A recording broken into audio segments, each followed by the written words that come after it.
Bonjour, j'ai une petite heure devant moi. Je me suis dit qu'on allait se faire un petit question-réponse, et surtout parce que là j'étais en train de passer en revue le courrier du jour, toutes les dizaines et les dizaines et les dizaines de questions, je le redis, et merci de comprendre que voilà, on peut pas répondre à tout, on met du temps pour répondre.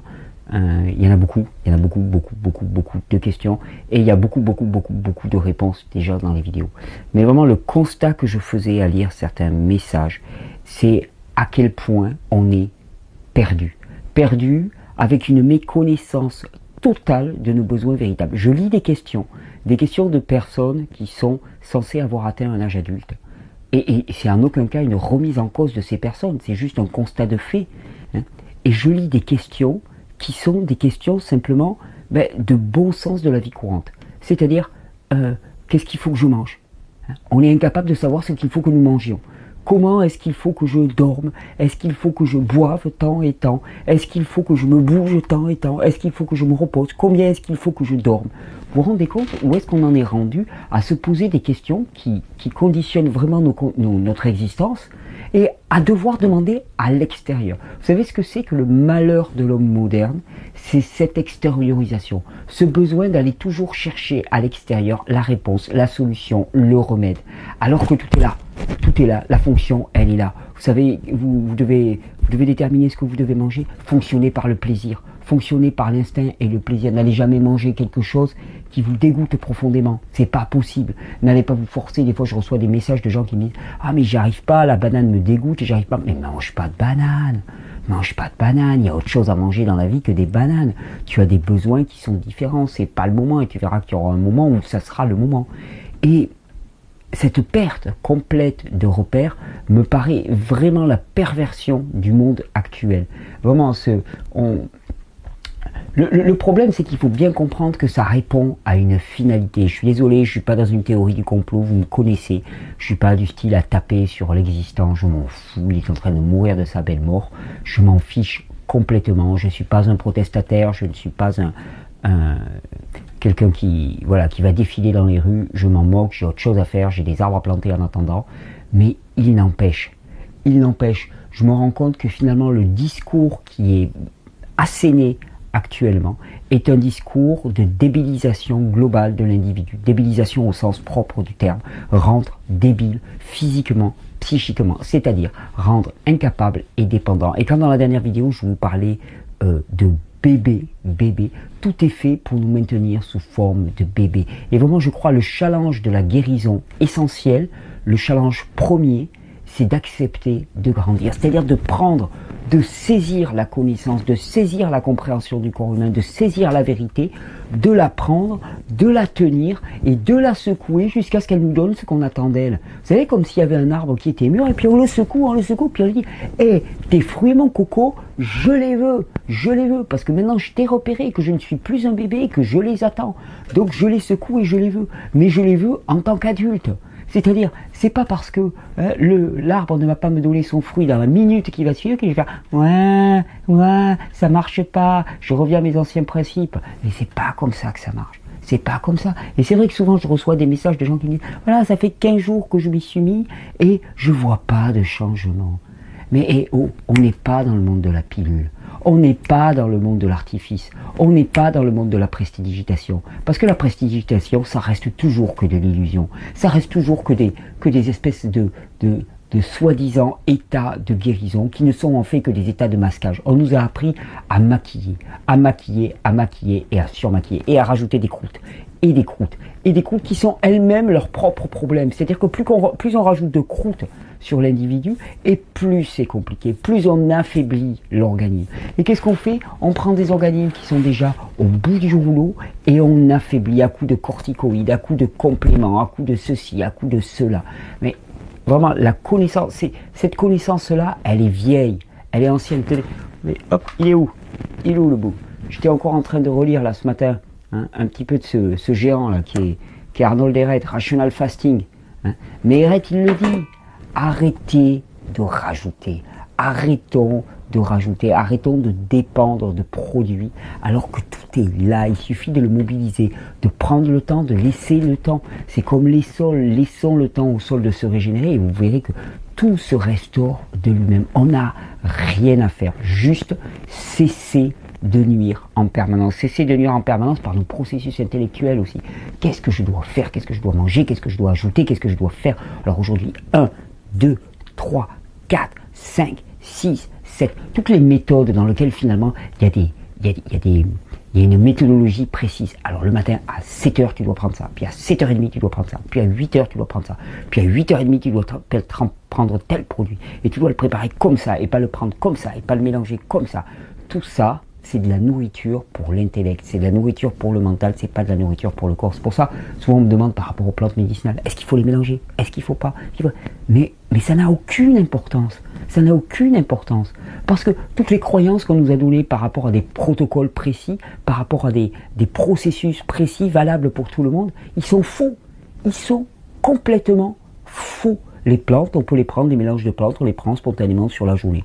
La logique me fait penser que si on les prend de manière échelonnée, c'est meilleur pour l'assimilation.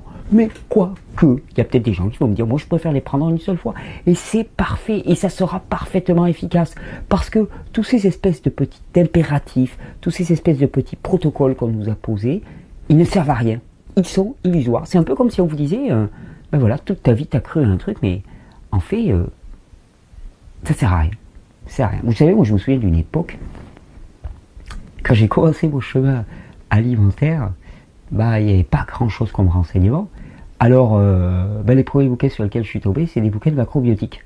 Donc je me suis intéressé à la macrobiotique. Et dans la macrobiotique, alors là pour le coup, des principes intellectuels, il y en a, et en veux-tu, en voilà, des wagons. Il faut faire cuire comme ci, sinon c'est pas yang, c'est pas yin, c'est pas yang, et puis si tu mélanges un peu de yin avec un peu de yang, ça va donner du yang, et puis on ne sait plus exactement comment ça marche. Et donc à l'époque, je m'appliquais, mais rigoureusement, à faire griller mon sarrasin de telle manière, de manière à ce qu'il devienne bien yang, à le mélanger avec telle quantité d'algues, exactement, pour que ça soit pas trop yin, et équilibré mes yin et mes yang. Et puis 2-3 ans après, je me rendais compte que tout ce que je faisais, c'était le pire que je pouvais faire pour mon corps. Vous vous rendez compte? On passe des années à s'imposer des disciplines. Pourquoi? Parce qu'on y a accédé intellectuellement, alors que finalement, ces disciplines, eh bien, elles nous détruisent, tout simplement.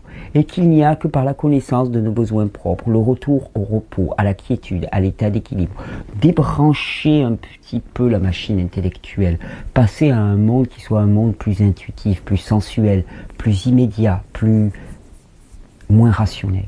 Un peu moins de rationalité. Je ne suis pas en train de faire une critique de l'intellectualisme, une espèce de critique populiste de l'intellectualisme, mais il faut voir où ça nous a mené. Je dis ça parce que ce matin, j'ai lu encore un message sur que je vais prendre en premier truc, là, mais sur la maladie de Crohn.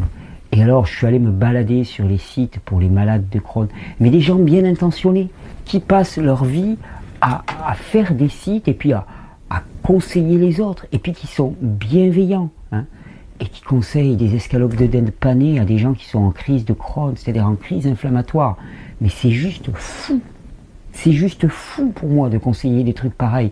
On a quelqu'un qui est bouffé par l'inflammation, qui est bouffé par les acides, et qu'est-ce qu'on lui rajoute? On lui rajoute des produits animaux, des produits frits, des produits transformés, du blé, des produits laitiers, et des crèmes en veux-tu, en voilà. Mais c'est...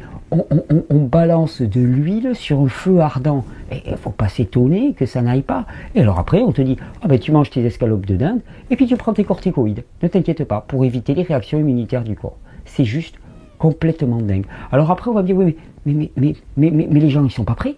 Ils sont pas prêts à manger des fruits et des légumes.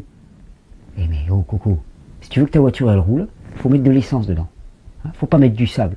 Ah ouais, mais moi... je suis pas prêt à mettre de l'essence dans ma voiture. Ah non. Mon grand-père a mis du sable. Mon père a mis du sable. Moi je suis pas prêt à mettre de l'essence. Ah ouais, non mais... ton grand-père, ton père ont mis du sable, d'accord. Et où est-ce que tu en es, toi? Est-ce que ta voiture, elle avance avec du sable? Ah non. Elle roule pas. Peut-être le problème. Peut-être le problème. Ouais, mais mon grand-père, il a fait comme ça. Ouais, mais sauf que le sable que mettait ton grand-père, c'est pas le sable que tu mets toi. et que les conditions n'étaient pas exactement les mêmes, hein, que la condition de vie était radicalement différente, parce que l'argument, mon grand-père mettait du sable dans la voiture et la voiture elle roulait, ton grand-père il était suffisamment costaud, la bagnole il l'a poussé avec les bras. Hein. Ton grand-père il était charpenté comme un bœuf, il prenait la bagnole et il l'a poussé, il n'avait pas besoin d'essence. Hein. Ton père déjà c'est un petit peu plus dur. Et toi, eh ben, t'es tellement faible, rachitique, épuisé, que t'arrives à rien, Alors ouais c'est vrai, est-ce qu'on est prêt à respecter les besoins du corps? Bah oui ou non, c'est pas grave.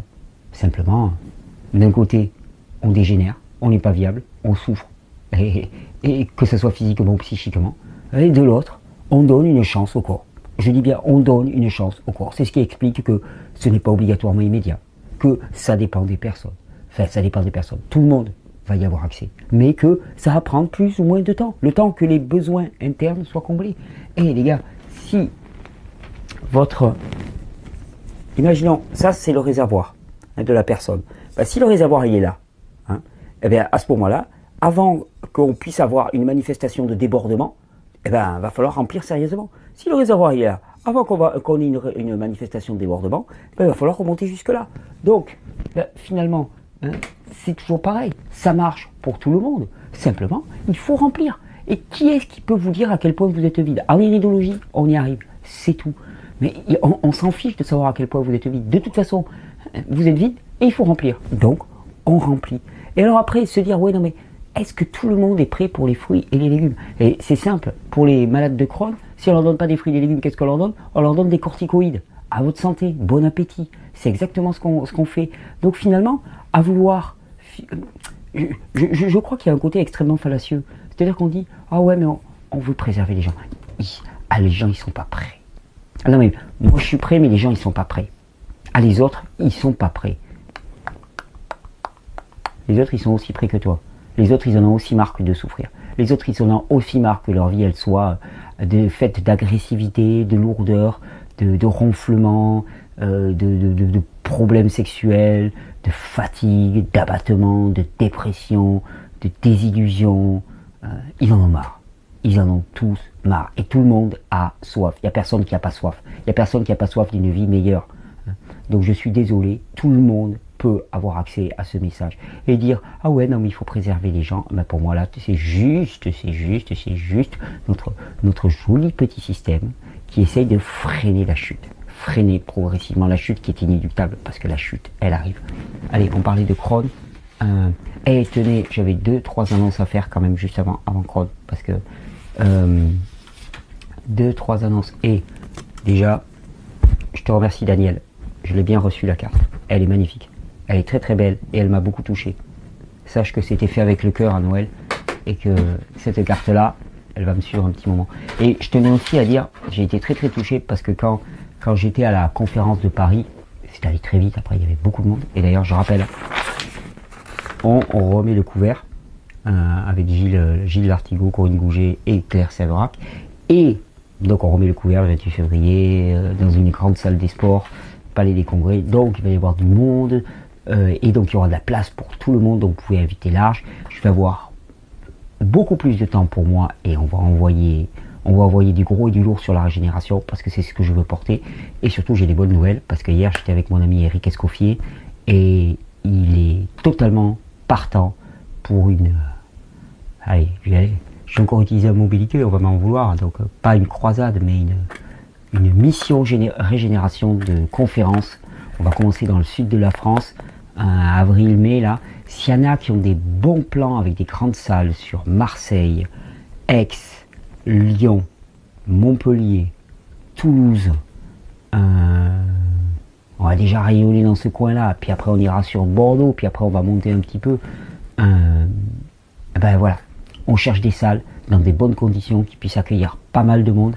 Eric Escoffier enverra gros sur la régénération des sols et des écosystèmes. Il m'a dit qu'il fallait vraiment élargir à ce niveau-là.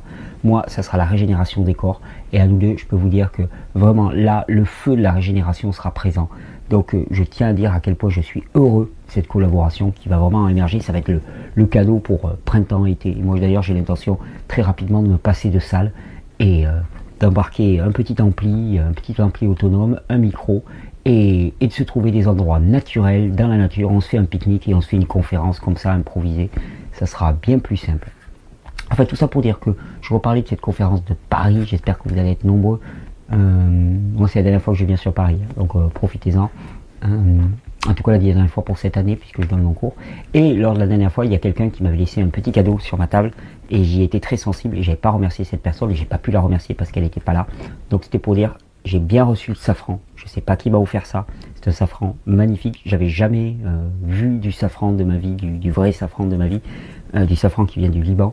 Et j'aime beaucoup l'utiliser en infusion, le safran. C'est vraiment une plante quasi qu'on peut considérer comme une adaptogène. Merci, merci de tout cœur, comme on dit, pour ce cadeau. Ça m'a vraiment beaucoup touché. Toutes les attentions que j'ai reçues lors de ce... On m'a fait passer des lettres, on m'a fait passer... Voilà, j'ai été très touché, c'est allé très vite. Mais voilà, c'était extraordinaire. Dernière petite annonce. Tenez, puisque tout à l'heure je parlais du distillateur. Pour les distillateurs, on vient de me faire savoir, là, juste ce matin, qu'il y avait une rupture de stock sur les distillateurs, parce qu'ils ne s'attendaient pas à avoir autant de commandes. C'est chouette parce que ça veut dire que des personnes ont vraiment pris la décision de recourir à ce mode de préparation de l'eau, et je pense que c'est vraiment un très bon choix, puisque je le valide depuis pas mal de temps maintenant. Sauf que les distillateurs sont en rupture de stock. Vous pouvez passer commande, mais ils ne seront de retour que mi-mars à peu près, on m'a dit, c'est-à-dire à peu près un mois, le temps que les containers arrivent. Ça voyage par bateau, ça voyage pas par avion, donc ça met un petit peu de temps. Je suis content que ça voyage par bateau et pas par avion, parce que c'est une gabegie énergétique, mais voilà, ça met un petit peu de temps pour que ça vienne. Ça sera, c'était pour être sûr que ça soit vraiment les mêmes, les Waterwise 4000 en verre, avec l'intérieur on me pose souvent la question, intérieur entièrement en inox, ce qui est assuré. Et puis voilà, j'ai passé mes annonces, j'ai vraiment passé mes annonces. Ça vaut le coup d'attendre, hein, parce qu'il est vraiment bien. Remarquez, de toute façon, il n'y a pas trop d'autres modèles sur le marché qui soient équivalents. Donc vraiment, voilà, pour moi, incontournable. Tenez, petit témoignage, et puis après on se lance. De Catherine. Suite à tes conseils et à la visualisation de tes vidéos, l'ami pour lesquels je t'ai demandé conseil concernant une paraphrénie nerveuse au visage, vidéo 75, commence à avoir de vraies améliorations. Elle reprend aussi beaucoup de poids et le fixe. En fait, cette personne était complètement déminéralisée, pour preuve sa maigreur. Tout ceci, même si elle n'est pas encore au jus et crue à 100%. Jus matin, midi et soir repas entre chaud et froid. Imagine tout ceci en peu de temps. Merci. Bonne route. Catherine, eh ben ouais, c'est cool, ça marche. Et ça me fait plaisir quand je vois que les gens appliquent un petit peu ce qu'on leur donne, parce qu'effectivement, on s'investit ici à l'association chez Régénère, on se donne, on se mouille, on mouille le t-shirt comme on dit, et c'est bien de voir que les conseils sont mis en application. C'est vraiment le but de ces vidéos, c'est de faire en sorte que ça soit actif dans vos vies, c'est-à-dire que vous le saisissiez, cet arbre et que vous le secouiez. C'est pour ça que des fois je suis un peu colère comme ça. On me dit ah t'es colère, hein, je suis méditerranéen déjà premièrement, et non, donc faut pas mélanger, hein, sinon on va m'énerver. Mais c'est surtout que je pense qu'il est important quand même d'insuffler de dire mais attends, mais c'est toi qui es responsable. C'est toi qui es responsable. Ok, alors moi, j'en suis arrivé là parce qu'on m'a mal conseillé. Ouais, mais c'est toi qui as bouffé les mauvais conseils. Je suis désolé. On prend ses responsabilités, sans culpabilité aucune. On prend ses responsabilités. On s'est laissé aller dans notre état de bébé. On aimait bien qu'on nous torche les fesses. On aimait bien qu'on nous fasse arreux. On aimait bien qu'on nous donne des bonbons et des biscuits. Hein. On aimait bien qu'on nous donne la tétée. On était bien là-dedans. On était bien. Et maintenant, ouah, c'est le vaste monde et c'est le grand bain. Et on se jette. Ouais, mais la vie dans le grand bain, elle est aussi extraordinaire. Elle est faite de challenge, elle est faite de beauté, elle est faite de joie, elle est faite d'une intensité aussi qui n'est pas l'intensité de celle de la vie du bébé. La vie du bébé, c'est une vie du bébé, avec une perception de bébé, un monde de bébé dans lequel il est aussi très dépendant. La vie d'adulte, c'est une vie aussi très large, hein, dans lequel il y a des difficultés, il y a des challenges, il y a des épreuves. Mais ces épreuves aussi, c'est des invitations à dépasser les conditionnements, à dépasser ce que nous croyons de nous, Et je crois vraiment que la plupart de ce que l'on appelle maladie peuvent être vues comme des épreuves. Et épreuve, c'est pas quelque chose de négatif. C'est comme la crise, c'est pas quelque chose de négatif. C'est quelque chose dans lequel il y a un choix, une épuration, une séparation entre le mauvais et le bon. J'entends des gens dire ouais, il n'y a pas de bon, il n'y a pas de mauvais, et c'est raison, il n'y a pas de bon, il n'y a pas de mauvais. Va dire ça à un cancéreux en stade 4, tu vas voir s'il n'y a pas de bon, il n'y a pas de mauvais. Il y a du bon et il y a du mauvais, et il s'agit de trancher. Allez, on commence les questions, parce qu'on en a quelques-unes, on va quand même essayer de les faire avant que tout le monde arrive. Question d'Aurélie. Je suis malade de la maladie de Crohn depuis 2005. T'es pas malade, tu as enflammé des intestins.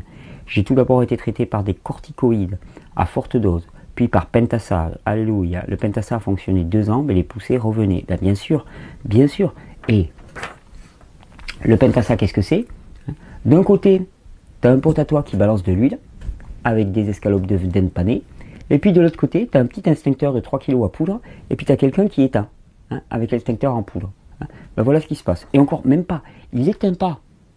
Il n'éteint pas. Ce serait l'allégorie qu'on pourrait avoir, c'est... Ouh, non, non, non, non, non, non, non, non, non, non, non, c'est mieux que ça, c'est mieux que ça. Tu as quelqu'un qui balance des seaux d'huile sur le feu, et pendant ce temps, tu en as un qui, méticuleusement, désamorce l'alarme à incendie, qui se réamorce régulièrement, mais il le désamorce. Chaque fois que ça s'amorce, il le désamorce, il le désamorce, il le désamorce. Et le feu grandit, puis toi tu es dans la pièce d'à côté, puis il t'a semblé quand même entendre l'alarme à incendie. Tu dis, mais j'ai pas entendu quelque chose. Puis là, tu as le copain qui te passe la tête par la porte, il a le visage noir, il y a de la fumée partout. Non, non, mais t'inquiète, tout va bien, on maîtrise. Non, non, non, il n'y a aucun souci, frère. Dors tranquille, t'inquiète, boum, et puis il referme. Et puis de temps en temps, vous entendez frétiller l'alarme parce qu'il n'a pas assez désamorcé. Non, non, non, non, non, non, non, t'inquiète, tout va bien, tout va bien. Puis un jour, quoi, vous ouvrez la porte et là, vous voyez un feu immense qui est en train de ravager la pièce d'à côté. Ben, c'est exactement ça. Alors, j'ai atteint... Le gastro qui me suivait à l'époque n'a fait qu'augmenter la cortisone sans cesse pour calmer les crises, donc de bricoler l'alarme.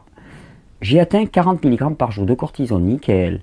J'ai pris plus de 40 kilos, et ben oui, hormone extrêmement acidifiante, la cortisone, qui perturbe tout le cycle d'assimilation des sucres, puisque la cortisone agit comme le cortisol dans le sucre, dans le corps. Le cortisol étant l'hormone qui régule en grande partie le métabolisme des sucres, ben voilà, c'est fichu, voilà ce qu'on ça donne. Depuis 1 an, je vois un autre gastro qui a mis en place un traitement par Rémicade, une perfusion de 900 plus toutes les 4 semaines, plus une piqûre de méthotrexate. Je suis en parallèle en baisse progressive de la cortisone. J'étais arrivé à 5 mg car les symptômes de fatigue déjà présents par la maladie n'ont fait qu'augmenter. Aujourd'hui, je suis épuisé à bout de force, sans rebond ni dans la tête ni dans le corps. Je suis en longue maladie depuis 2 ans et demi et je ne sais pas de quoi fera fait mon futur. J'ai 36 ans, pas d'enfant, célibataire. Je me bats toute seule avec tout cela et mon entourage a du mal à comprendre mes problèmes quotidiens. J'attends une reconnaissance de travailleur handicapé, mais après, je vais faire quoi si je suis toujours handicapé? Et il y a une meilleure espérance que ça, que de finir handicapé. La victoire, ça va pas être d'être reconnu travailleur handicapé. On n'a pas besoin de travailleur handicapé, surtout que tu n'es pas handicapé. Tu n'es pas handicapé, tu es juste enflammé. Tu sais, dans la vidéo sur les témoignages, il y a un témoignage de Loïc. Loïc qui témoigne fortement, je crois que c'est vers la fin de la vidéo témoignage, il témoigne. Il avait exactement comme toi. Il était enflammé. Il savait plus. Il passait sa vie sur les toilettes. Il en parlait lui-même. Donc je dévoile rien du tout de son intimité, Loïc. Il était complètement enflammé. Tu n'es pas handicapé à vie. La seule chose qui te rend handicapé, c'est la méconnaissance des besoins de ton corps. La méconnaissance. Je suis à bout, je me rends compte que je vous écris tout ce qui me passe par la tête. Ma discussion ne doit pas être très bien construite. Bref, aujourd'hui j'ose vous parler. J'aimerais vraiment savoir si l'un d'entre vous a un traitement de Rémicade toutes les 4 semaines, plus une piqûre de méthotrexate 25, et s'il arrive à avoir une activité professionnelle normale. Certainement pas. Certainement pas. Je connais personne qui ait ce type de traitement qui puisse avoir une activité professionnelle normale. Sauf que, Aurélie, ce traitement-là, il n'est pas adapté pour te guérir. Je me permets de le dire, il n'est pas adapté pour te guérir. Il est adapté pour... comment on dit, le mot m'échappe. Pour masquer, pour voiler les phénomènes de réaction de ton propre corps. La maladie de Crohn et rectocolites inflammatoires ne sont, comme leur nom l'indique, que des problèmes inflammatoires. Pourquoi? Parce que ce qu'on introduit dans notre œsophage et dans notre tube digestif après sont des produits qui sont inadaptés à l'alimentation humaine. C'est juste ça. On arrête de rentrer des produits inadaptés à l'alimentation humaine et le feu diminue et disparaît. Pourquoi? Parce que je vais t'expliquer. Si déjà, ton copain qui balance de l'huile sur le feu, tu lui prends le seau des mains et il ne peut plus balancer d'huile sur le feu. Tu as le feu qui est présent. Ensuite, si ton copain qui est en train de bricoler l'alarme, pour éviter qu'elle sonne, tu lui enlèves la pince des mains pour qu'il arrête de bricoler l'alarme va sonner. À ce moment-là, tu vas avoir une chance de voir les pompiers arriver, et les pompiers, ils vont éteindre le feu naturellement. Le corps a ses propres pompiers. Le corps a sa propre fonction pompier. Sauf qu'il faut qu'ils soient prévenus, les pompiers.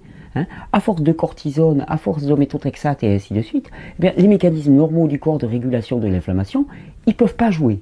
Ils peuvent absolument pas jouer. Alors il est certain que quand on a pris de la cortisone à forte dose pendant des années, il va falloir un petit temps pour que ça se réhabilite. Mais la solution pour toute personne enflammée des intestins, elle est simple, elle est dans le règne végétal, elle est dans les fruits et les légumes. Alors on va me dire, mais je suis tellement enflammé que je ne peux pas manger de légumes. Alléluia. Alléluia, c'est là où il y a les extracteurs de jus. Alors vous dites, c'est pas naturel les extracteurs de jus. Ok, d'accord, c'est pas naturel. C'est pas naturel de se retrouver dans un état pareil. Donc moi, je n'hésiterai pas un instant. Jus.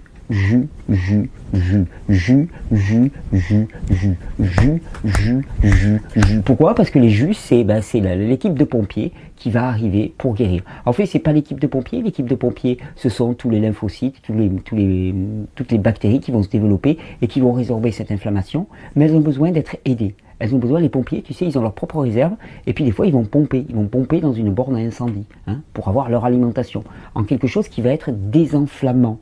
Eh bien le désenflammant, ça va être dans les fruits et dans les légumes. Les fruits et les légumes ont des fibres trop agressives pour toi, jus.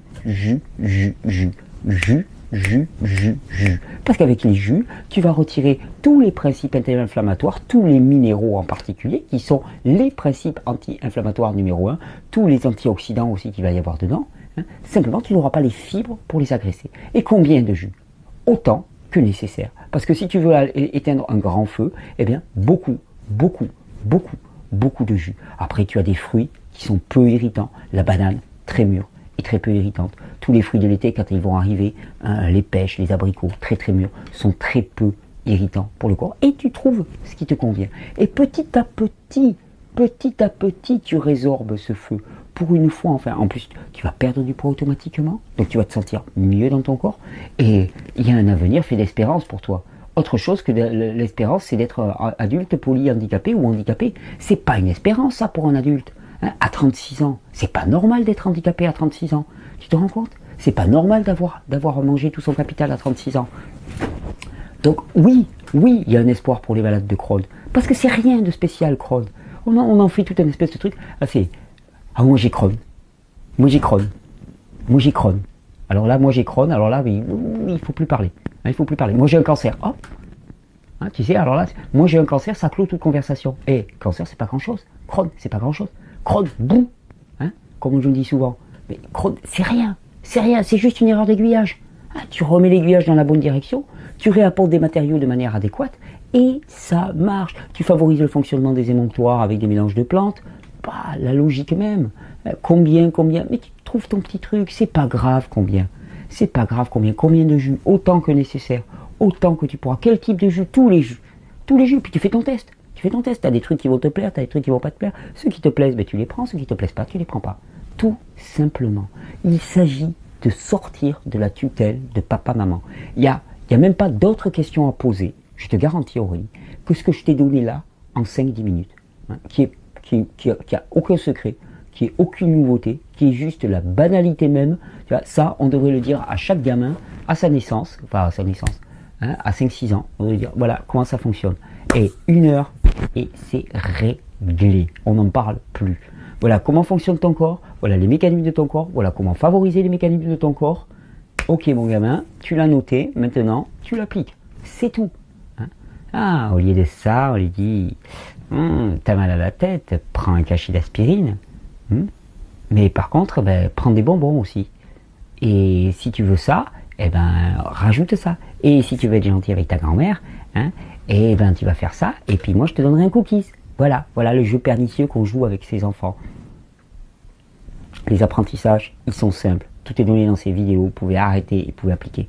Parce qu'il y a un moment, il faut se jeter dans le grand bassin. Il y a un moment où on tourne autour du bassin, on se dit voilà, j'ai posé ma bouée canard, voyons l'eau. Ouh, ouais, elle a l'air mouillée et froide. Ouais. Ah, pourtant j'en vois qui batifolent dans le bassin, qui se font des longueurs, ils ont l'air bien. Et puis on m'a dit que je pouvais nager. On m'a dit que je pouvais nager, que j'y arrivais. J'en ai vu d'autres qui n'osaient pas nager, puis qui se sont jetés, puis qui nagent. Ah ouais, mais je vais quand même étudier leur façon de nager. Il y a un moment où il faut se jeter. Faut jeter, faut jeter, faut jeter. Tu chopes un juxeur, des jus, des jus, des jus, des jus. Ça demande 1 minute. Ça demande un matin. Si tu n'as pas d'extracteur de jus, si tu peux pas t'en procurer une centrifugeuse, tu démarres avec ça. De toute façon, tout est bon. L'important, c'est de démarrer. L'important, c'est de démarrer. Attention, parce que par contre, je vois des gens, quand on me demande souvent des conseils pour les extracteurs de jus et tout, je dis ouais, démarrer par une centrifugeuse. Alors c'est clair que la qualité des jus, c'est pas vraiment ça. Qu'il y a beaucoup de pertes aussi. Donc ça peut être vraiment qu'une transition. Et on a un système de parrainage qui fonctionne très très bien et qui permet d'accéder aux extracteurs de jus. Par contre, souvent on me parle des extracteurs manuels et ainsi de suite. Si tu veux vraiment te faire des jus, les extracteurs manuels, c'est léger. C'est très très très léger. Je veux dire, avant de te faire un demi-litre de jus, or, quand on a un énorme feu, c'est pas des dés à coudre de jus qu'il faut rajouter. Donc voilà, Aurélie, tu as tout. C'est réglé. C'est réglé. Simplement, il faut revenir aux conditions normales de fonctionnement du corps humain. Allez, on va continuer. Je sais pas quelle heure il est. Je regarde quelle heure il est parce que... Ouh, ça a filé vite. Ça a filé vite. Bon, on va traiter 2-3 questions. Mais en même temps, c'était important là ce qu'on a dit. C'était chouette. À la recherche du super jeune. Alors, jeune avec un accent circonflexe. C'est une question de Louise. Et on ne se transforme pas en club de rencontre. Bonjour, je me demandais quel genre de jeûne serait idéal pour un petit ménage de printemps dans notre organisme. Le jeûne à l'eau, long ou intermittent, la cure de jus, monodiète de fruits, et comment combiner ces différentes sortes de jeûnes pour détoxiner notre organisme. Peut-on rallier jeûne hydrique et mélange de plantes? Oui, pour favoriser la sortie des toxines, je le recommande, entrecoupé de phases de cure de jus, de monodiète de fruits, 3 jours à l'eau, 3 jours en jus, 3 jours en monodiète sur une petite période. Pourrait-on envisager de prendre du plasma de Quinton en parallèle au jeûne hydrique, ou plutôt au moment des cures ou des monodiètes? Quelle serait la stratégie la plus efficace? Il n'y a pas de stratégie la plus efficace, Louise. Il y a ce qui va correspondre à toi. Qu'est-ce qui va te correspondre à toi? Quelle va être la stratégie la plus efficace pour toi? Est-ce que ça va être le jeûne hydrique? Est-ce que ça va être le jeûne à l'eau? Est-ce que ça va être le jeûne, la cure de jus? Est-ce que ça va être la monodiète? J'en sais rien. Il n'y en a pas une qui soit plus efficace dans l'absolu. Par contre, on peut connaître les propriétés. C'est-à-dire que il n'y a rien de plus efficace en termes de guérison pour un organisme qui est pas trop épuisé, c'est le bémol que je mets, c'est-à-dire qu'il y a encore des ressources et des réserves sur lesquelles s'appuyer. Il n'y a pas de moyen plus rapide que le jeûne à l'eau. Le jeûne à l'eau, c'est Stairway to Heaven, hein, direct, c'est l'autoroute, t'es parti. Sauf que, alors tu vois, on va dire, ok, donc le plus efficace, c'est le jeûne à l'eau. Oui, non, mais sauf que, attendez, attendez une seconde. Si la personne est épuisée au niveau du système nerveux, c'est-à-dire que ses émonctoires fonctionnent coup-ci, coup-ça, si la personne est fortement déminéralisée, affaiblie au niveau du système endocrinien, c'est-à-dire qu'elle est épuisée, vraiment épuisée, ben qu'est-ce qui va se passer? Au bout de quelques jours, elle va être gorgée des toxines relâchées, plus rien ne va sortir, et ça va être pire que tout. Elle va souffrir des souffrances atroces, et elle n'éliminera plus du tout. Ah, alors le jeûne à l'eau n'est pas adapté.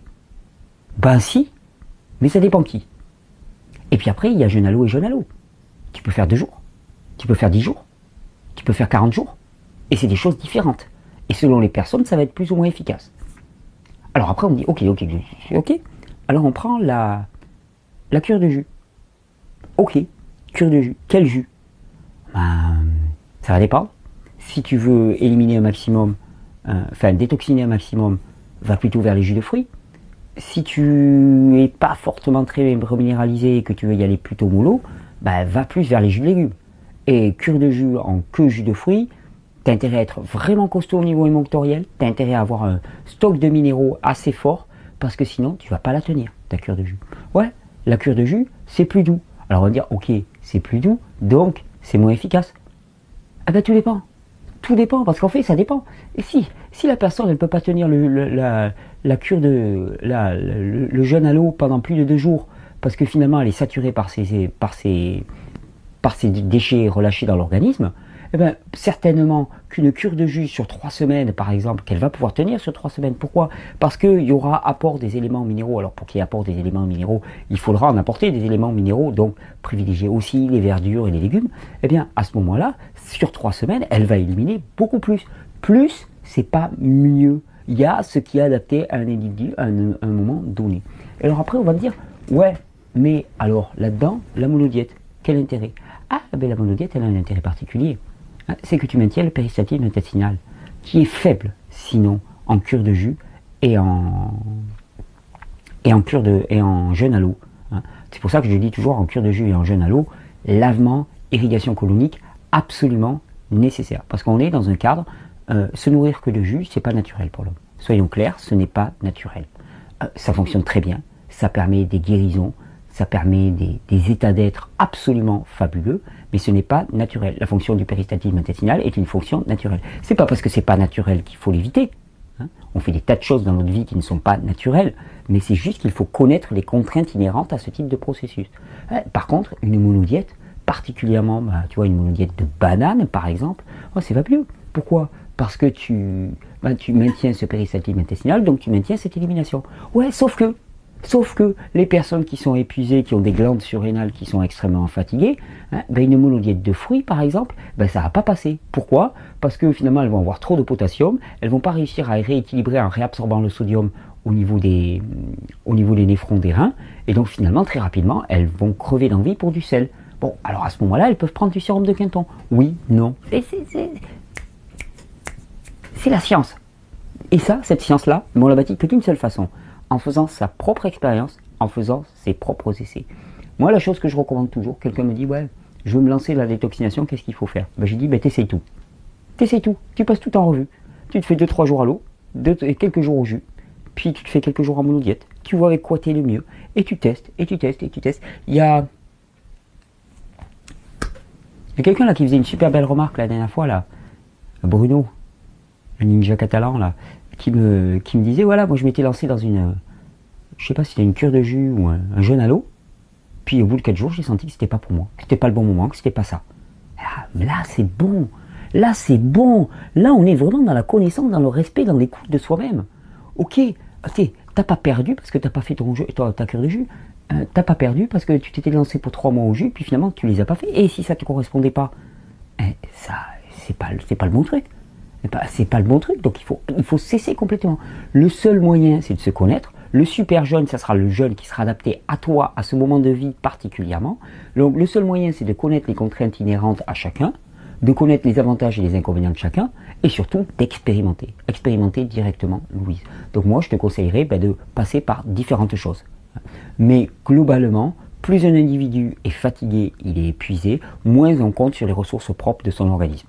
Voilà, ça, pour moi, c'est la règle. Moins on va s'appuyer sur les ressources propres de son organisme parce qu'il n'y en a plus. Parce qu'il n'y en a plus, donc plus il va falloir compter sur des éléments extérieurs. Et il y a des gens, il ne faut surtout pas les faire jeûner. Il y a des gens qui sont cachectiques, qui sont épuisés, il ne faut surtout pas les faire jeûner. Au contraire, leur problème là maintenant, c'est la nutrition. Il faut rajouter de la nutrition, les renourrir. On ne jeûne pas en permanence, on ne détoxine pas en permanence, on ne se nettoie pas en permanence. Le but même, je dirais quelque part, ça serait d'avoir un mode de vie qui ne soit pas encrassant. Alors il va l'être toujours. C'est pour ça que des petites périodes disposées dans l'année, ok. Mais il faut bien cerner les choses. Pas fétichiser la détoxination et l'élimination. Il y a des cas extrêmes. Ok, on est un cancer de grade 4, il faut faire quelque chose. Mais ne pas fétichiser ça et ne pas en faire une espèce de graal absolu qu'il faudrait poursuivre en permanence.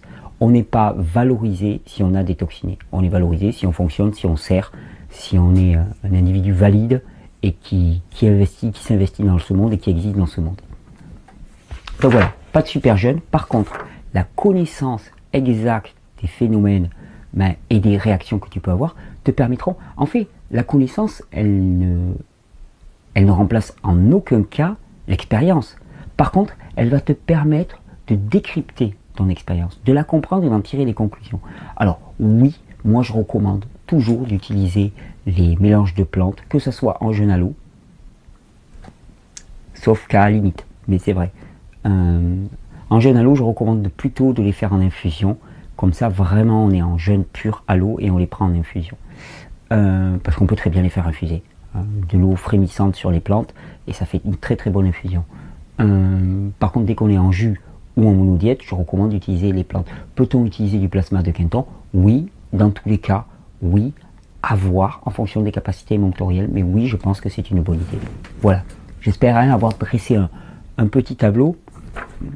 Faudrait qu'on se fasse un truc spécial, spécial jeûne, spécial cure de détox. Le problème en même temps, c'est que je ne veux pas mettre trop l'accent sur la détox, la détox, la détox, la détox, la détox. C'est très tendance ça actuellement, et j'ai pas envie de mettre l'accent là-dessus.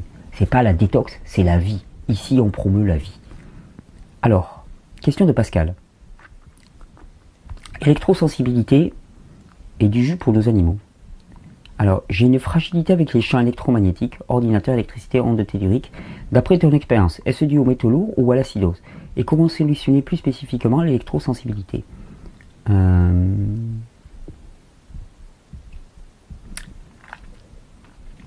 je sais qu'il y a les partisans des métaux lourds, hein, le tout métaux lourd, et les gens qui s'intéressent aux métaux lourds, ben, ils font tout remonter aux métaux lourds. Moi, je vais vous dire, j'ai vécu une expérience assez extraordinaire. Lors de la dernière conférence à Paris, j'étais au jus depuis un mois et quelques, enfin un gros mois, on va dire, hein, pour faire simple. J'étais au jus depuis un gros mois, et le soir, quand on s'est couché, il était 1h30 du matin, donc genre, pas mes horaires du tout. Le lendemain, j'avais une centaine de personnes qui m'attendaient pour le cours, et j'avais l'intention d'être au top pour ce cours-là, surtout qu'on commençait le cours sur l'iridologie, donc c'était vraiment un cours dense, quoi. Je me suis couché à 1h30 du matin, et puis là, par acquis de conscience, j'allumais mon téléphone pour regarder s'il y avait des réseaux Wi-Fi. Je vois une quinzaine de réseaux Wi-Fi qui se croisent dans l'appartement qu'on avait loué.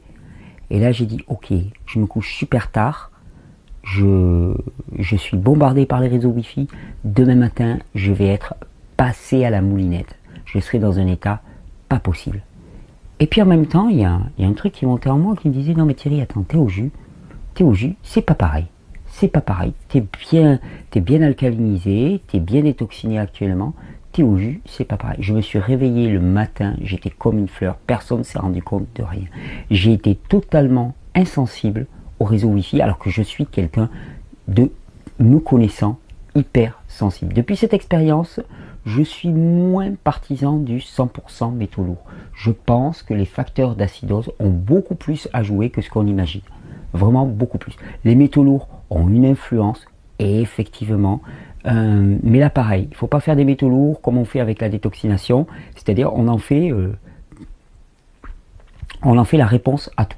Hein. Métaux lourds, métaux lourds, métaux lourds, métaux lourds, métaux lourds, métaux lourds, métaux lourds, métaux lourds. Dès qu'il y a un problème, c'est métaux lourds, métaux lourds, métaux lourds, et ça brille complètement une personne.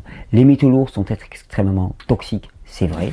Les métaux lourds peuvent être extrêmement dangereux, surtout quand on les remet en circulation, c'est vrai, et c'est pour ça que des fois, il vaut mieux les laisser tranquillement à l'endroit où ils sont, plutôt que de les déloger quand il y a une toute petite quantité. C'est très difficile de pondérer réellement l'influence des métaux lourds dans notre organisme, mais ce n'est pas l'unique facteur de trouble. Et l'acidose en est un énorme facteur de trouble, et j'ai pu l'expérimenter de manière assez stupéfiante. Deuxième question concernant mes chats. Vu qu'ils mangent de l'herbe crue dans la nature, je pensais essayer de leur donner du jus de légumes plus du jus vert.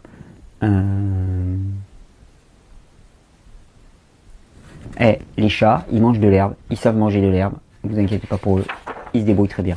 Moi les chats, je les laisserai manger de l'herbe, et je m'inquiéterai pas de ça. Tes chats, ils ont la science pour savoir exactement quelle quantité d'herbe il faut qu'ils consomment, et avec les jus, il n'y aura pas les fibres, donc laisse tes chats faire. T'inquiète pas, les chats, ils en savent beaucoup plus que nous sur leur fonctionnement. Même s'ils sont passablement dégénérés eux aussi, ils en savent encore beaucoup plus que nous. Une question de Paul. Selon ce qui est dit sur les rythmes chronobiologiques, le petit déjeuner est à supprimer, poussant l'heure du premier repas à 10h30. Bon, moi je veux bien, mais j'ai une compétition à 9h de tennis. Dois-je jouer mon match à jeun? Mes réserves de sucre ne seront jamais suffisantes. Alors, Qu'est-ce que je ferais si j'étais à ta place? Je jouerais ma compétition à 9 heures de tennis à jeun. Oui, absolument à jeun. Tes réserves de sucre, soyons clairs, Paul. Tu as, que ce soit en glycogène et surtout dans ton tube digestif, une disponibilité des repas de plus de 48 heures. Donc du sucre, tu vas en avoir des quantités colossales disponibles. Là, le nombre de témoignages de sportifs qui ont réalisé leurs meilleures prestations en jeûne, que ce soit en course à pied, en match de tennis ou ainsi de suite, elle est colossale. C'est-à-dire qu'on a cette peur du manque, alors dans les milieux sportifs qui est énorme, et qui fait qu'il faudrait toujours manger pour avoir des sucres. Mais on ne se rend pas compte que si on mange, et surtout si on mange au pire des moments, c'est-à-dire au petit matin, quand l'assimilation des sucres elle est très faible, très faible, résistance à l'insuline maximale, qu'est-ce qu'on va avoir? On va avoir des pics d'insuline, on va avoir des pics de glycémie. Et là, pour le coup, tu vas, oui, expérimenter des grands coups de fatigue. Fais l'expérience. Fais l'expérience de jouer un match à jeun. Tu bois assez et tu joues ton match à jeun à 9 heures. Tu vas voir l'efficacité que tu vas avoir. Tu vas voir l'efficience que tu vas avoir. Tu vas être certainement extrêmement surpris. Surtout si tu changes cette mentalité de peur et que tu te dis que ça correspond aux besoins réels de ton corps. C'est pas de la méthode Coué, c'est la vérité. C'est juste la vérité. Et ça te permettra d'expérimenter un état d'être, un état il y a un terme qui me vient, mais de focalisation intellectuelle, de précision, de présence à ta balle et à ton match que tu n'as jamais expérimenté. Ce que je te conseille surtout, c'est de faire des expériences avant, parce que tu peux avoir au tout début, le temps d'adaptation, des petits symptômes de détoxination. Les jambes qui flageolent, les choses comme ça. C'est pas un problème d'hypoglycémie, c'est jamais un problème d'hypoglycémie. Si tu veux le vérifier, tu mesures ta glycémie, tu t'achètes un glycomètre, tu vas voir que ta glycémie, elle est super stable, elle est entre 0,8 et 1,2, elle est parfaitement stable. Si ta glycémie est entre 0,8 et 1,2, il n'y a aucun problème. Par contre, ce sont des petites réactions de détoxination. Il va falloir quelques jours pour que ça s'estompe. Donc moi, je te conseillerais de faire des petits entraînements de tennis à jeun, de voir ce que ça donne, de t'habituer avant ton match pour pas te mettre la pression. Mais peux-tu faire un rappel des rythmes chronobiologiques selon toi? Comment l'activité humaine devrait se dérouler sur une journée? Ah, comment l'activité humaine devrait se dérouler sur une journée? Si tu me demandes de faire mon plan, tu vas pas être déçu. Alors déjà, l'activité humaine, elle devrait commencer tôt, parce que nous sommes faits pour fonctionner sur un rythme tropical. À 6 heures du matin, il fait jour, à 6 heures du soir, il fait nuit. Donc elle commencerait tôt, on se lèverait tôt, on passerait la majorité de notre temps à jouer, à faire de la musique, à s'exercer. On passerait 1 à 2 heures par jour à travailler en tant que tel pour notre survie. Et on se coucherait vers les 6-7 heures du soir avec le soleil directement. Voilà le rythme idéal pour un être humain. Dans le cadre de la société actuelle, je crois que il y en a qui te disent voilà, la synthèse des acides aminés se fait en milieu d'après-midi, donc il y a une chose qu'il faut savoir, manger le matin, c'est la pire des erreurs. Et alors les gens qui te disent oui, il faut manger des matières grasses au petit déjeuner, soyons clairs, c'est le pire des moments pour consommer quoi que ce soit. Avant midi, c'est le pire des moments pour manger. Je pense que vraiment la sagesse en termes de chronobiologie, c'est plutôt de définir des fenêtres sur la journée et des fenêtres courtes. Je dirais tu définis du 2 heures, 6 heures comme fenêtre de prise alimentaire, moi ça me paraît assez idéal. Là tu as 4 heures de prise alimentaire. Ça assure un repos digestif et un semi-jeûne complet à l'organisme tout le reste du temps. Et là pour moi ça c'est un programme qui peut être maintenu une vie durant. Tu te fais 1 ou 2 repas, tu vois, 1 ou 2 collations, une à partir à 2 heures, de 2 à 3, tu manges pas mal de fruits, des choses comme ça, tu fais bien la charge à ce niveau-là, tu le digères, et puis 2-3 heures après, un petit repas de verdure, des choses comme ça. Ah, c'est tout simple, c'est pas compliqué, la fenêtre elle est courte, ce qui veut dire qu'après tout le corps a le temps pour faire autre chose d'intéressant, c'est-à-dire assimiler, c'est-à-dire d'abord digérer, puis assimiler, et surtout nettoyer l'existant, nettoyer ce qui est en cours. Donc au niveau chronobiologie, je pense qu'il faut pas s'embêter plus que ça. Par contre, on se souvenir que le petit matin, c'est le pire des moments pour manger, surtout pour faire la charge en sucre. Mais même pour les graisses, c'est certainement le pire des moments. Question de Marie-Hélène. J'ai un cancer colorectal métastasé au poumon. Il y a le feu. Ouais, les métastases n'existent pas. Globalement, en très bonne santé. Ah ouais. avec un cancer colorectal métastasé au poumon, j'ai un peu de mal avec le globalement en très bonne santé. Je vis une vie révélée, spirituelle, sans peur et tout. Je surveille mon alimentation, plus de sucre rapide. Ok, tu as une vie révélée et tu es globalement en très bonne santé, sauf que tu as un cancer colorectal métastasé au poumon. Alors pour moi, là, il y a quand même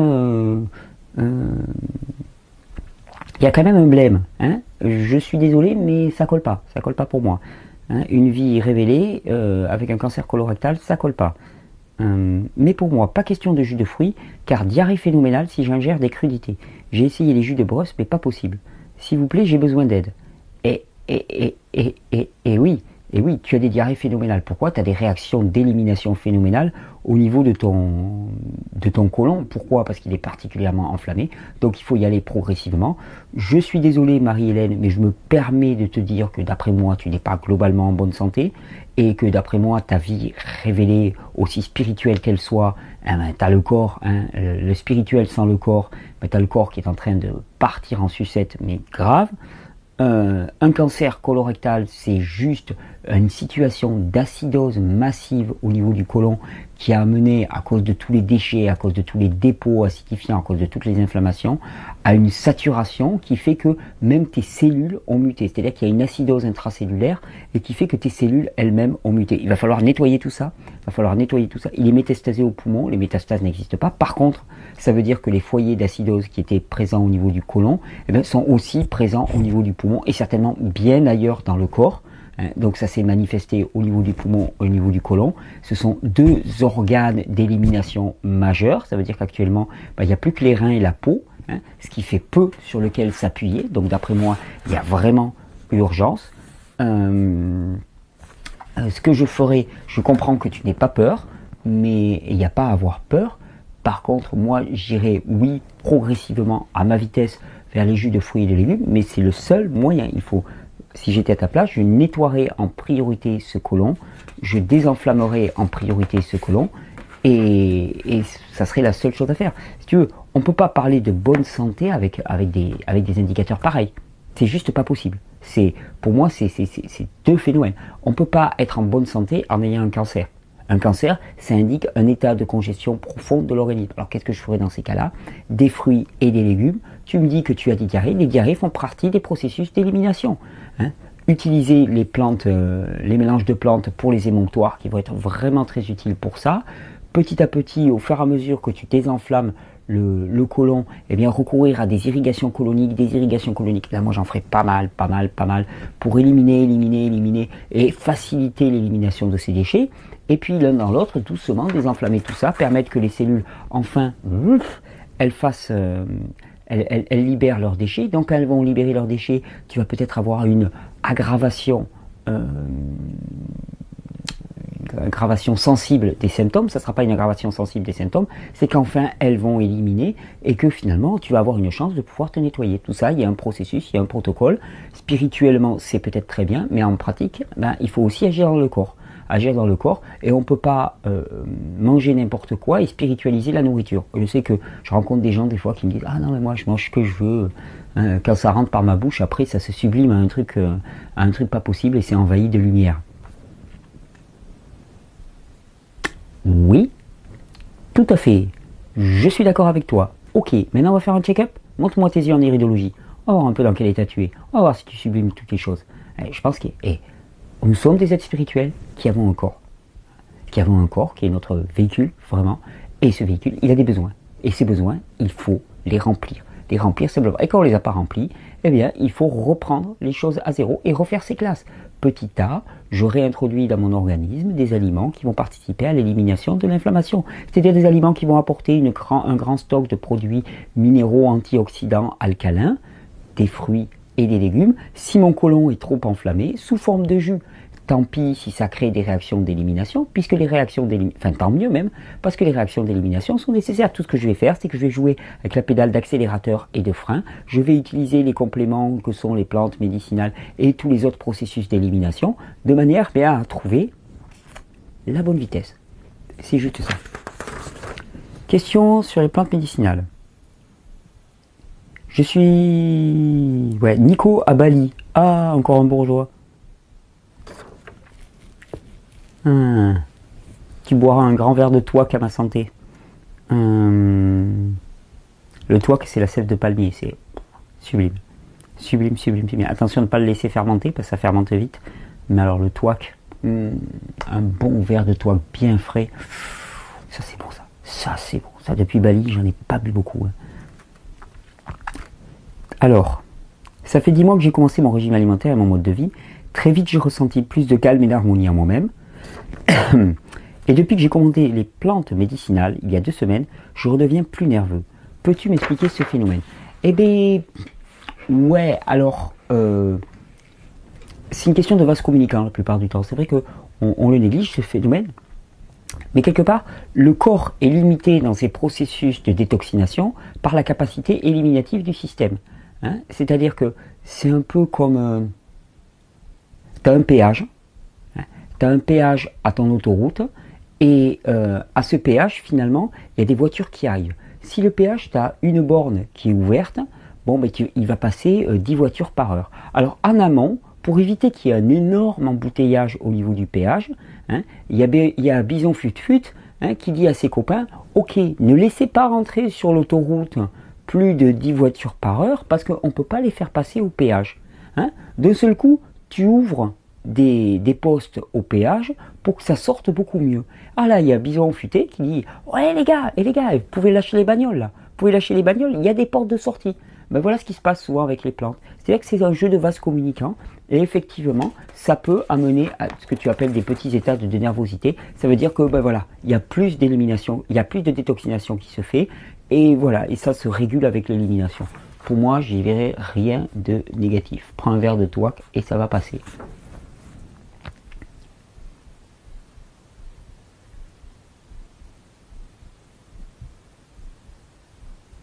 Alors, question de Ouri. Ah, toi aussi tu trouves pénible que je doive me justifier tout le temps. Mais t'inquiète pas. Ouais. Tout ce qui est gratuit est louche en ce monde. Ça, je le sais.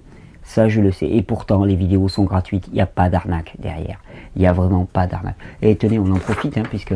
Hein, avec le côté des distillateurs, alors là, ça s'est excité. Là, il y a eu de l'émoi. Là, on avait dû lever le loup dans la bergerie. On est une association. Il y a 6 personnes qui bossent en permanence pour répondre à toutes les questions, organiser des stages, et ainsi de suite. Comme toute association, nous avons des salariés. Hein, nous avons des gens qui consacrent leur temps. Moi-même, je ne suis pas salarié, je ne suis pas payé par l'association, mais nous avons des salariés. Ces salariés, il faut bien les payer. Les questions et toute l'organisation, c'est proprement déficitaire pour nous. C'est-à-dire qu'on ne gagne rien. On ne gagne strictement rien et on a des gens qui travaillent des heures et des heures par jour pour répondre aux dizaines de questions. Ok. Les stages, c'est juste neutre. C'est-à-dire qu'on ne gagne rien. On ne gagne rien sur les stages. Il n'y a aucun profit qui est fait. Alors vous comprendrez bien que si on a 6 personnes qui bossent, que les stages sont neutres et que les questions sont déficitaires, eh bien il nous faut bien un volet pour gagner un petit peu d'argent. Eh bien, effectivement, on a établi des accords commerciaux avec l'importateur Nature et Vitalité. C'est du gagnant-gagnant. Pourquoi? Parce que les usagers, les membres de Vivre Cru, eh bien, ils ont une réduction par rapport à ces produits-là. Et nous, on a une petite commission qui nous permet de payer nos emplois salariés. C'est tout. C'est juste comme ça que ça marche. C'est le vrai monde. C'est pas le monde des bisounours. Mais on est dans un monde dans lequel finalement, il y a de l'argent, il y a de l'argent. Attends, mais... Les mecs, ils s'en mettent plein les poches, ils veulent pas payer leurs impôts et ainsi de suite. Nous, on est une association qui, voilà, avec des comptes super carrés et tout, mais, ah non, on veut financer notre action. Mais attends, les personnes là qui travaillent à Vivre Cru, elles donnent pas tout leur temps gratuitement? Oh. Eh bien non, parce que pour avoir du temps de libre, pour pouvoir se consacrer à ça, hein, moi je préfère avoir des gens que je paie, hein, et qui au moins sont libres de toute contrainte matérielle. Et encore, les salaires, franchement, ça va pas monter bien loin. Il va falloir qu'on les revalorise d'ailleurs. Hein. Sérieusement, on va y penser. Qui sont libres de pouvoir s'investir complètement dans porter la bonne parole, porter la bonne message et vous répondre, hein, plutôt que d'avoir des gens qui font ça une demi-heure par jour, hein, juste après le boulot, alors qu'elles sont complètement HS. C'est pas juste. Et il y a des principes de base dans la permaculture. Et il y a 3 principes de base, c'est respect de la terre, respect des hommes, partage équitable. Ben voilà, notre association, on l'a fait fonctionner suivant les 3 principes de base de la permaculture. Respect, respect des écosystèmes vivants au maximum, et d'ailleurs on s'y emploie. Et la mission de Régénère, c'est avant tout de planter des arbres, et je vais vous en parler parce qu'on va passer à la vitesse grand V d'ici très peu, et on va avoir besoin de vous. Donc, respect du biotope, respect des êtres humains, déjà, alors respect des êtres humains qui s'adressent à nous, mais aussi respect des êtres humains qui travaillent dans l'association, qui œuvrent et qui s'investissent dans l'association, et partage équitable. Et d'ailleurs, ça, au niveau partage équitable, je crois qu'on n'y est pas du tout. Je crois qu'on n'y est pas du tout. D'ailleurs, pour ma part, j'y suis pas du tout. J'aurais de quoi revendiquer. Non, on n'est pas dans le partage équitable. De toute façon, on n'est pas dans le partage équitable. Donc ça, c'est encore à réguler. Mais oui, l'association a un intérêt à être intermédiaire dans les distillateurs et dans les extracteurs de jus. Et franchement, je vois pas qui ça gêne. On a réussi à négocier un prix, on ne peut pas négocier plus bas. Notre marge ne fait c'est pas parce qu'on renoncerait une partie de notre marge que les extracteurs de jus pourraient être vendus plus bas. Il y a des minimums qui sont imposés à Nature et Vitalité. Donc on est au minimum. Et nous, on a une petite marge sur chaque vente d'extracteur de jus. C'est ce qui me permet de payer le salaire à Hélène. C'est ce qui me permet de payer le salaire à Joanne. C'est ce qui me permet de...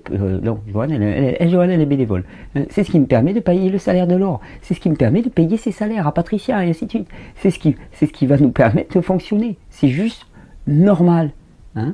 Dans la nature, il n'y a pas de repas gratuit. Tout donne et reçoit. Tout donne et reçoit. Tout donne et reçoit. La majorité des actions de l'association, elle est gratuite. Toutes ces vidéos, elles sont gratuites. Tout est donné gratuitement. Je vous dis, les stages, ils sont faits. On est profit zéro profit. Donc il est normal d'équilibrer ça avec un volet commercial. Sinon, c'est pas possible. Et d'ailleurs, le volet commercial, je peux vous dire, on paye des impôts dessus, on paye de la TVA. Voilà. Donc, moi, voilà, je trouve pénible de me justifier. Mais on fétichise l'argent dans ce pays. Des fois, je rêve des États-Unis, parce qu'aux États-Unis, au moins, l'argent, on le voit pour ce qu'il est, c'est-à-dire un outil.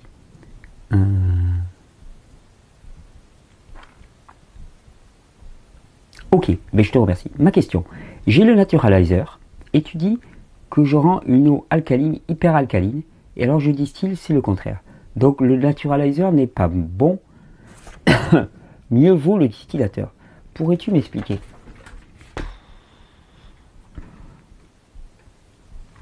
Je pense, à titre personnel, que le naturalizer, j'en ai eu un, j'en ai toujours un, je l'utilise plus, mais j'en ai toujours un. Je pense que tous ces filtres qui donnent une eau hyper alcaline sont peut-être bons de façon ponctuelle, mais qu'on ne mesure pas l'impact d'une hyper-alcalinité sur le corps humain. C'est-à-dire qu'on attend de l'eau qu'elle nous apporte des éléments alcalins. Je ne pense pas que c'est le rôle de l'eau, je pense que c'est le rôle des fruits et des légumes, soit sous forme de jus, soit sous forme intégrale. Je ne pense pas que ce soit le rôle de l'eau, et je pense qu'on ne mesure pas à long terme les impacts d'une eau hyperalcaline, qu'elle soit Kangen. Je ne savais pas que l'eau du naturalizer était très alcaline. Je pense que c'est intéressant de façon ponctuelle. Par contre, je ne pense pas que ça soit intéressant de manière longue. Ça ne favorise pas, je pense, la fonction de nettoyage de l'eau, qui par contre, elle, est favorisée par le côté légèrement acide de l'eau sortie du distillateur, qui est vraiment le solvant par excellence. Et l'eau du distillateur, une fois, juste laisser reposer quelques heures, particulièrement à la lumière, cette eau du distillateur est idéale pour nettoyer au quotidien l'organisme. Voilà moi ce que je pense, voilà ce dont je suis persuadé. Mais je dis pas que le naturalizer est mauvais, j'ai jamais dit ça. Il me semble, dans l'état actuel de mes connaissances, que c'est pas la meilleure des solutions. Voilà. Deuxième question. Depuis quelque temps, j'observe dans mes urines des traces blanchâtres. On dirait de la poudre blanche. À ton avis, c'est quoi, s'il te plaît? Et il y a toutes les chances que ça soit des calculs en train de s'éliminer. C'est chouette, c'est une super bonne nouvelle, oui. On a eu du temps là, mais on va pratiquement finir. C'est une super bonne nouvelle. Les calculs rénaux s'éliminent naturellement. Les calculs du foie et de la vésicule biliaire s'éliminent naturellement. On n'a pas besoin, sauf cas d'urgence extrême, de dilater les canaux biliaires avec des sels d'Epsom et de le faire de manière assez violente, une cure avec du pamplemousse et tout. On n'a pas besoin de ça, ça s'élimine naturellement. Mais c'est exactement pareil pour les reins. L'action conjointe des jus de fruits et de légumes, des fruits, particulièrement des fruits acides, comme peuvent être l'orange, le citron, la mandarine, eh bien, vont amener une dissolution progressive de ces concrétions calcaires qui étaient des minéraux qui étaient venus là pour neutraliser les acides. Et donc, ben, ils partent en micro-pulvérisation dans tes urines. Il y a toutes les chances que ce soit ça. Après, il faudrait regarder exactement. J'ai pas tes urines devant les yeux. Il faudrait voir quelles sont ces. Mais si c'est comme une poudre, il y a toutes les chances que ça soit des calculs. Surtout que c'est très fréquent. Très fréquent d'éliminer ça. Ça peut être plus ou moins douloureux selon la taille qui passe. Donc chouette. Chouette.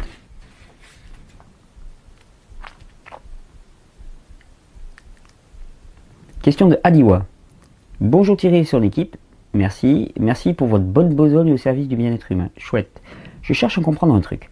Quand on mange des aliments alcalins et qu'ils sont traités par les sucs gastriques de l'estomac, comment comprendre que ça ne les rend pas acidifiants? De même, quand on boit de l'eau, se mêle-t-elle à l'acidité gastrique? De plus, est-ce que boire de l'eau trop alcaline peut nous fragiliser car elle neutralise l'acidité de l'estomac, nous empêcher de bien digérer et atténuer le pouvoir antibactérien des sucs gastriques si bien que les microbes... Ok, alors on va prendre ça petit à petit. Quand on parle d'aliments alcalins, on parle d'aliments alcalinisants et non pas alcalins. Il n'y a pas des aliments alcalins en tant que tels. Ils sont alcalinisants après digestion. Qu'est-ce qui se passe? Tu as ton aliment. Tu prends une banane par exemple. Bon, mais ta banane, elle n'est pas alcaline. Qu'est-ce qui va la rendre alcaline pour le corps? C'est la quantité de minéraux qu'elle va apporter au corps. Comment est-ce qu'elle peut apporter ces minéraux au corps? Eh bien, il faut d'abord que ta banane elle soit coupée, décomposée en petits éléments qui vont pouvoir être assimilables par le corps. C'est le rôle des sucs digestifs acides qui vont casser. Alors bon, pour la banane, les sucs digestifs, ils vont pas trop agir. C'est plutôt les sucs digestifs stomacaux ne vont pas trop agir. C'est surtout les sucs digestifs pancréatiques et l'amylase salivaire qui vont casser tout ça.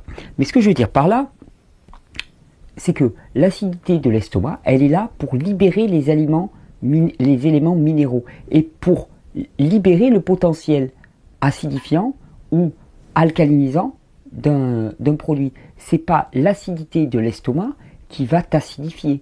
Tu as du bicarbonate de soude à la sortie qui neutralise l'acidité de l'estomac.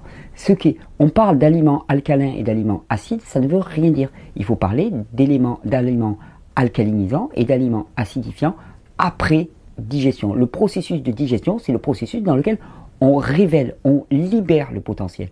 Et c'est juste une balance finalement entre apport minéral et apport d'antioxydants et apport d'oxydants et de principes inflammatoires.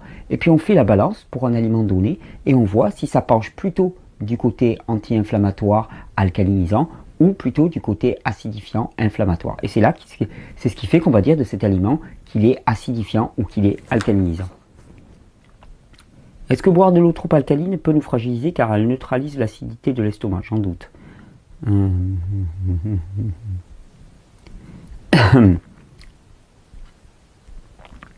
Dernière question en rapport avec l'immunité. Qu'est-ce que c'est que les antigènes? Ouais, voilà, c'est toute la théorie des globules blancs. Bon, ça on va faire une vidéo spécifique là-dessus, si vous voulez, si ça vous intéresse. Les antigènes, vu que c'est l'hiver, c'est l'antigène, c'est bon, c'est le sujet du moment. On va faire une vidéo là-dessus sur les globules blancs, un petit peu, les polyneutrophiles, ah ouais, d'accord, ok. C'est noté, je le note. Question plus pratique. Les doigts de mon conjoint sont gonflés depuis des jours et des jours à cause de la détox, à cause de son manque d'élimination. Et on a beau essayer de ralentir la détox, de manger cuit plus dense, ses mains ont du mal à retrouver un aspect normal. Que faire en dehors des bains alcalins?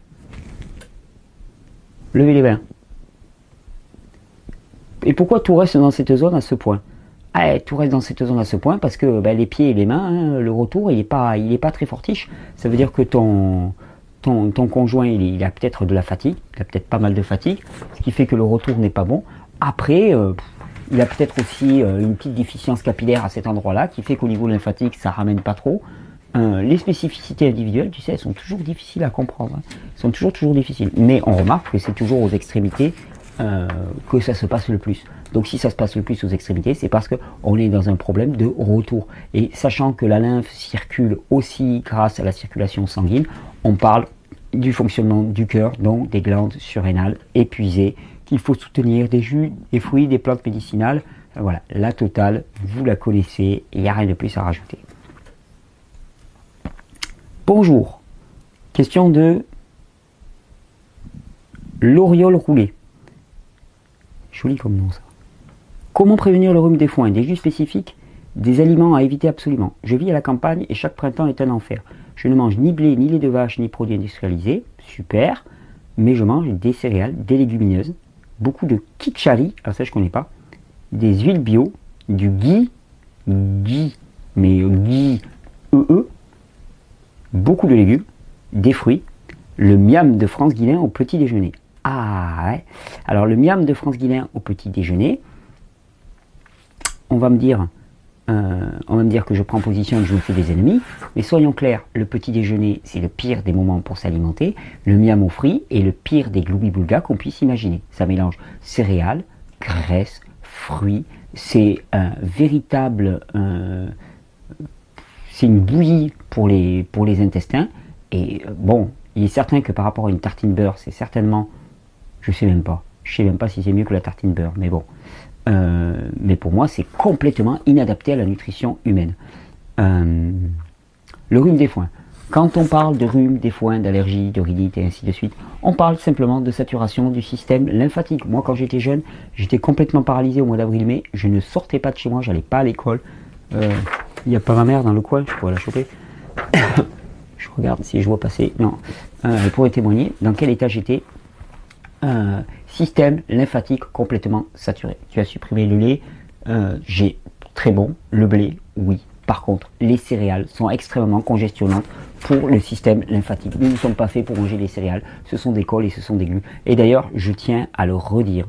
Je ne vois jamais autant de congestion lymphatique que chez les végétariens façon La Vie Claire, un petit peu. Vous savez, Bernard Hinault, La Vie Claire, les années 70-80. Céréales, légumineuses, et à la rigueur produits laitiers, mais même pas. Céréales, légumineuses, l'espèce de dogme végétarien dans lequel c'est céréales, légumineuses, parce qu'ils ont peur de manquer. Mais je ne vois jamais autant de congestion lymphatique que chez ces gens-là. Alors peut-être qu'il y a un peu moins d'acidose, par contre il y a une énorme congestion lymphatique. Rhume des foins, c'est énorme congestion lymphatique. Moi je te propose une expérience, arrête tes céréales, arrête complètement tes céréales, laisse ton corps éliminer un petit peu toutes ces cols et ces glues, et tu vas voir que ton rhume des foins, tu vas simplement l'oublier. Ton rhume des foins, c'est simplement un rhume des céréales, uniquement. C'est assez surprenant à penser ça, mais tous les phénomènes d'allergie répondent à, et d'un, muqueuse intestinale affaiblie, et de deux, système lymphatique complètement engorgé. Système lymphatique complètement engorgé qui fait que on mouche, on ronfle, on éternue, on tousse, ça coule par les yeux, par les oreilles, qu'on a mal à la tête, qu'on a des migraines, que c'est plein dans le corps, que c'est plein de ce mucus épais, chargé de produits toxiques.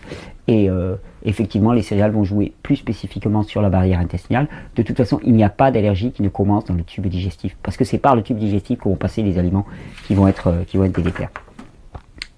Ah bah tiens, conseil anti-ronflement. Question de Fabien. Bonjour Thierry, depuis quelque temps, je ronfle à un tel point que je suis au bord de la rupture avec ma femme. Allons bon. C'est pas reconnu ça comme motif de divorce. Je voulais savoir si l'alimentation dans une optique de régénération pourrait pallier à ce problème. Ah ouais.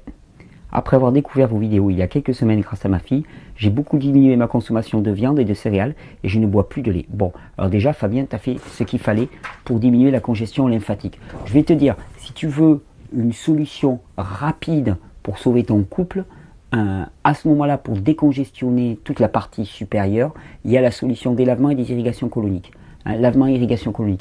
En plus des changements alimentaires que tu as induits qui sont absolument nécessaires. Parce que si c'est congestionné à ce niveau-là, les produits laitiers y contribuent énormément. Il va falloir peut-être un peu de temps finalement pour que Hop, excusez-moi, je regarde, il y a un petit problème. Ah, il me reste quasiment plus d'enregistrement. Ouais, la carte est quasiment finie, plus que 3 minutes. Alors on finit ça rapidement en 3 minutes, top, très bon. Fabien, ouais, c'est parce que tu es complètement congestionné. Il va falloir peut-être un peu de temps pour que ça se décongestionne. Tu veux accélérer la chose, irrigation colonique, parce que par les intestins, tu vas drainer tout ce système. Balai intestinal, psyllium, flammes, ça va drainer. Ce que tu as fait comme réforme alimentaire sont excellentes. Elles sont vraiment excellentes. Il reste maintenant, si tu es handicapé par ce phénomène, il reste maintenant finalement à accélérer l'élimination. Et pour accélérer l'élimination, solliciter le tube digestif. Voilà ce que je peux te dire. Et ça peut vraiment te changer la vie très rapidement. Tu te fais 5 irrigations de suite, par exemple, en quelques jours, et tu vas voir, ça peut vraiment changer la donne. Et j'espère que ça va sauver ton couple. Ok, avant que ça coupe, alerte à la santé. On se retrouve bientôt à Paris avec le feu de la régénération. Vous l'avez compris, comprendre, connaître, savoir, pour aller décrypter ensuite les expériences que nous allons faire nous-mêmes. C'est pas quelqu'un d'autre qui fait les expériences pour nous, c'est nous-mêmes qui allons faire les expériences dans ce vaste monde. Et notre objectif, c'est pas de finir polyhandicapé. Notre objectif, c'est de voir des gens se relever de leur siège roulant, c'est de voir les fatigués se relever et servir. Le but, c'est pas d'être au moins au service. Le but, c'est de l'être de plus en plus efficace, de plus en plus investi dans ce monde, de plus en plus joyeux, de plus en plus déterminé, de moins en moins fatigable, de plus en plus positif et enthousiaste. Et ça, c'est les fruits à cueillir. Simplement, quelques changements alimentaires et du mode de vie qui nous ramènent à ce pourquoi nous sommes faits. Bonne santé!